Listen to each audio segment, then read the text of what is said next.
Assalamualaikum, saya Izzati dari Pasir Gudang. Saya dah dapat tahu tentang Berbiri World ni daripada sharing salah seorang rakan daripada Facebook. Dia menyatakan Berbiri World pernah menaja salah satu sekolah seriti di Sri Gading tak silap. Jadi saya baca daripada situ, ada Berbiri World. So saya pun bukalah website dan tertariklah untuk mengambil salah satu package yang disediakan di sini. Package yang ada berbiri betina tu. Kat Pesir. Sangat menariklah sebab baka dia besar dan mencecah berpuluh-puluh kilogram seekor, dan saya rasa berbaloi lah untuk pelaburan dan jangka masa yang panjang.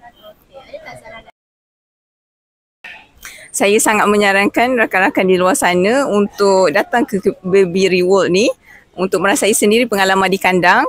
So di belakang saya ni kandang biri-biri yang ada di sini, dan boleh pilih baka mana yang semua nak, sebab di sini memang bakanya memang yang terbaik. Ada Santa, Dopa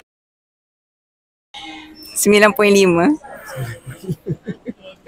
Dahulu dikenali sebagai Berbiri Hostel, and now farm for your future.